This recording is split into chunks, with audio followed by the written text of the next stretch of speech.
Eagles head coach Doug Pederson reacts during the second quarter of the Eagles' loss to the Seahawks.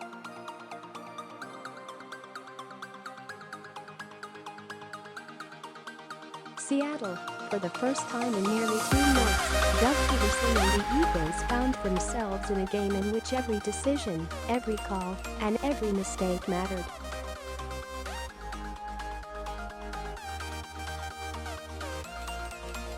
That seems to happen when you trail for an entire game when you lose, as the Eagles did to the Seahawks 24-10 on Sunday night.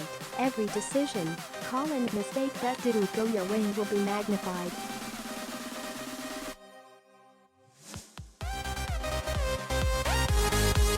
Just as they are when the results are positive. Doug Pederson and the Eagles were on the opposite side of that coin for the first time in what has seemed like an eternity.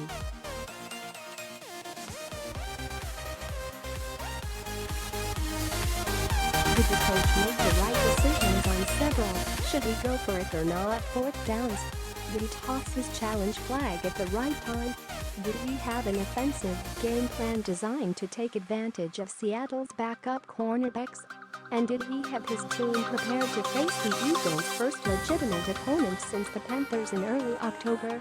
Those questions are all fair.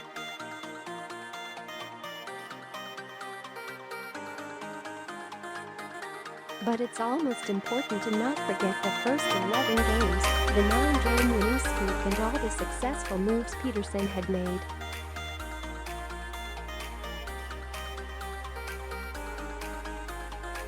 The Eagles still have the best record, 10-2, in the NFL, although they are now tied with the Vikings and Patriots.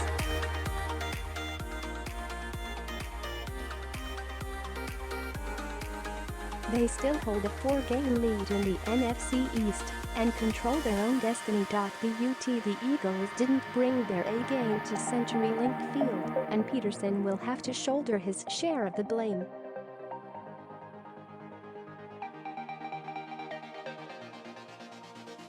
Penalties were once again a problem. Asked the day after the Eagles' 31-3 win over the Bears if anything stood out on film, Pederson quipped, "Besides the 11 penalties and the 4 fumbles, he knew the Seahawks would capitalize on that many mistakes."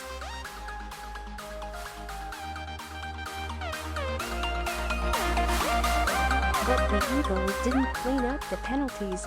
During the last week of practice, they were flagged 5 times for 54 yards in the first half, each one seemingly devastating, and 2 times for 10 yards in the second.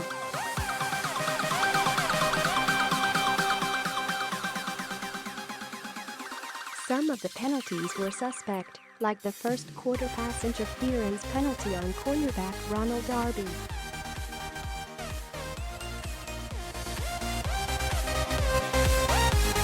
But the Eagles were clearly sloppy. The Eagles were better in the turnover department, but not by much.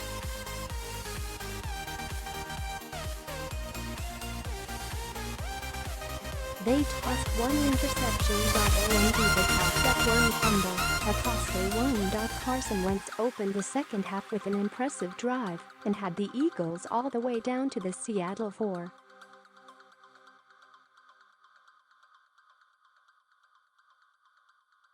He scrambled on second down and neared the goal line, but he fumbled the football inches short and inches before his knee hit the turf.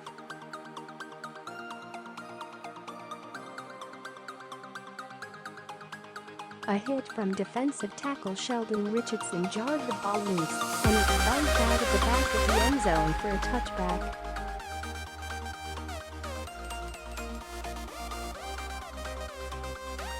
It was the pivotal error of the game, and it was Wentz's play calling and execution on the drive were excellent, especially after the Seahawks had stifled Alshon Jeffery and Zach Ertz in the first half.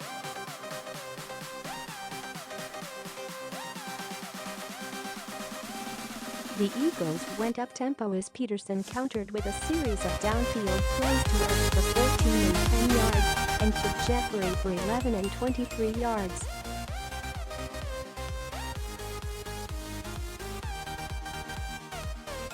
The success of the drive and an earlier 4th and 1 conversion covered up the questionable challenge by Pederson.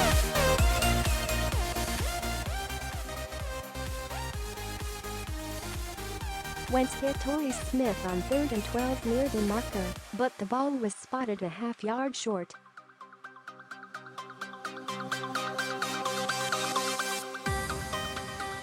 Pederson kept his offense on the field, but then threw his challenge flag. After the review, the call on the field stood.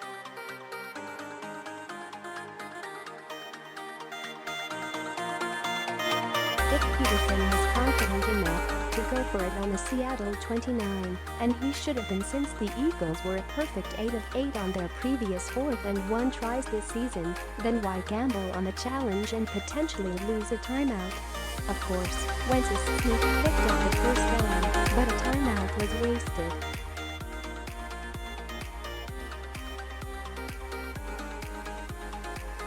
The most dubious of Pederson's 4th down decision came later in the quarter. The Seahawks held a 17-3 lead with 3 minutes and 55 seconds left in the 3rd, and the Eagles faced a 4th down and 3 at the Seattle 25.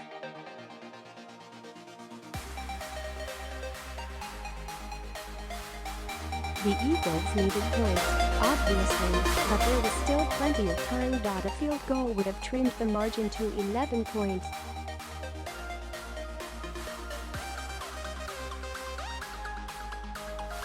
The Eagles would have still needed 2 scorers to take the lead, but a touchdown and 2-point conversion and a field goal would have potentially knotted the score.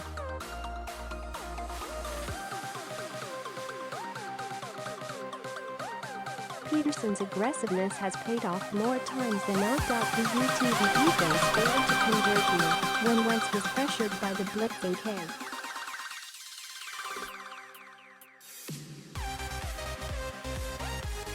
Jay Wright and overthrew the open Kenjon Barnard.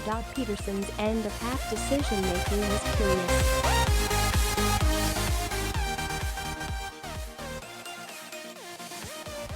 The Eagles faced 3rd and 2 on the Seattle 46 with 59 seconds left. They ran to the right after a pitch to Corey Clement, but Lane Johnson slipped and Corey Clement was stopped in mid-game.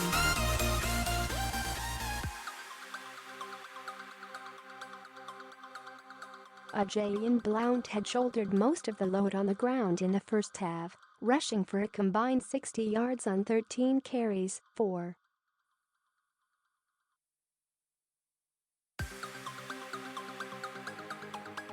Average, but Clement got the call on a stretch play. As the clock was clicking down from 40-something seconds, Pederson had his offense rush up to the line.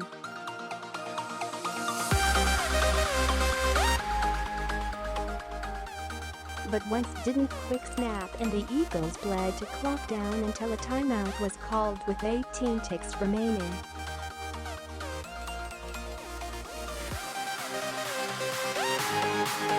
Pederson seemed to be egging Seattle coach Pete Carroll into calling a timeout. If the Seahawks had stopped the clock, they might have gone for it with 1 timeout left.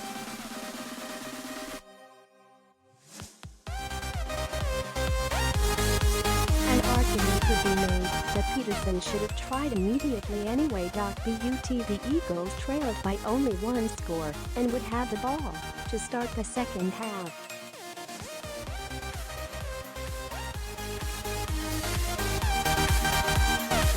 Jones punted 43 yards to the 3-yard line and Wilson kneeled, and the Seahawks went to break up 10-3.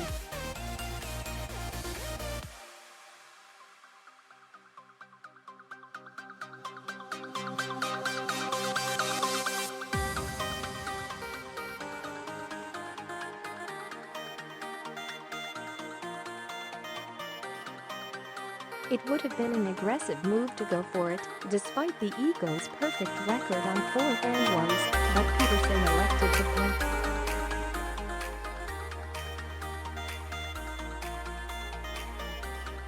Jones' boot went 43 yards to the 10-yard line, and there was no return.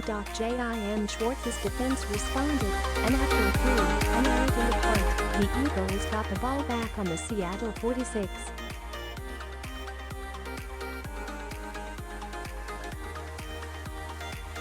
But the offense could do nothing with the good field position and punted once again after Wentz was sacked on third down.